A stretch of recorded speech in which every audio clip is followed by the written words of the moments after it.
Ration card বন্ধ হয়ে গিয়েছেন, রেশন ডিলার রেশন আপনাকে দিচ্ছেন না, রেশন কার্ডটি বলছে ডিঅ্যাক্টিভেট হয়ে গিয়েছে।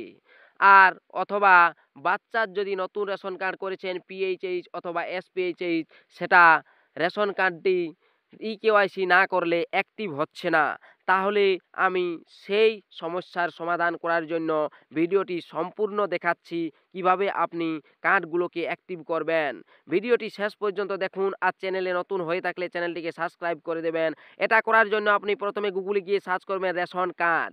রেশন কার্ড সার্চ করার পর আপনার সামনে চলে আসবে wbpds.wb.gov.in, এই অফিসিয়াল ওয়েবসাইটের লিঙ্কটিতে ক্লিক করবেন।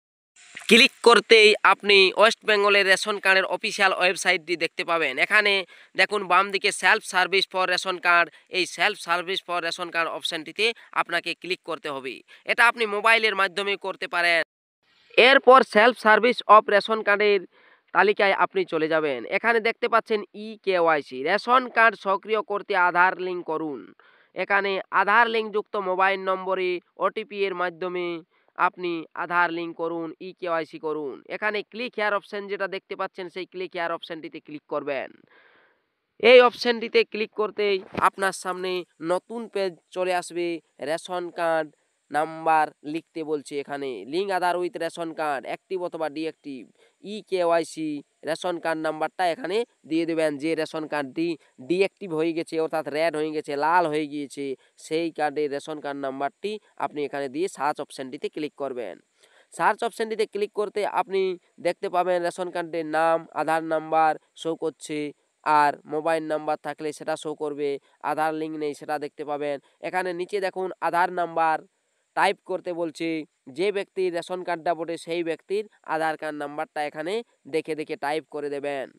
সেই আধার নাম্বারটা দিয়ে দেওয়ার পর দেখুন নিচটাতে একটা ছোট পাড়া ঘর রয়েছে, সেই ঘরটিতে ক্লিক করে দেবেন রাইট চিহ্ন। এখানে ক্লিক করার পর এইদিকে সেন্ড ওটিপি অপশান আছে ডান দিকে, সেই সেন্ড ওটিপি অপশানটাতে আপনাকে ক্লিক করতে হবে। সেন্ড ওটিপি অপশানটিতে ক্লিক করতেই একটা ওটিপি চলে যাবে সেই মোবাইল নাম্বারে। কোন মোবাইল নাম্বারে? জন মোবাইল নাম্বারটা সাথে আধার কার্ড লিঙ্ক আছে, ওই যে ব্যক্তির করছেন সেই ব্যক্তির। আধার কার্ডে ফোন নাম্বার লিঙ্ক না থাকলে কিন্তু এই পদ্ধতি করা যাবে না।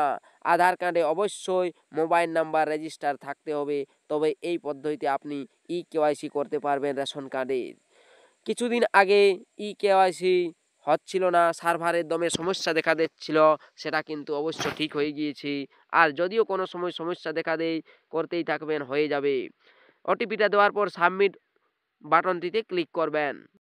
সাবমিট অপশানে ক্লিক করতেই আপনার আধার কার্ডের সমস্ত ডিটেলস আপনি দেখতে পাবেন ছবি সমেত। এখানে ভেরিফাই অ্যান্ড সাবমিট অপশানটাতে ক্লিক করবেন। ভেরিফাই অ্যান্ড সাবমিট অপশানে ক্লিক করতেই এভাবেই ঘুরতে থাকবে। এখানে লেখা থাকবে আধার হ্যাজ বিন সাকসেসফুলি লিঙ্কড, অর্থাৎ আধার কার্ডের লিঙ্কটা হয়ে গিয়েছে।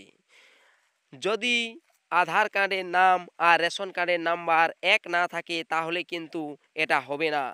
তাই এরকম সমস্যায় পড়লে আপনি রেশন কার্ডটি ডিঅ্যাক্টিভ অবস্থায় আগে নামটা সংশোধন করিয়ে নেবেন, তারপর এই পদ্ধতি অবলম্বন করবেন। এখানে এক্সিট অপশান আছে, সেই এক্সিট অপশানটাতে ক্লিক করবেন। এক্সিট অপশানে ক্লিক করতেই আপনাকে দেখিয়ে দেবে যে আপনার ইকেওয়াইসিটি সাকসেসফুল হয়ে গিয়েছে। দেখুন এখানে লেখা দেখতে পাবেন ইউর ইকেওয়াইসি সাকসেসফুলি ডান, অর্থাৎ রেশন কার্ডের ইকেওয়াইসিটি হয়ে গিয়েছে। ভিডিওটি শেষ পর্যন্ত দেখার জন্য অসংখ্য ধন্যবাদ।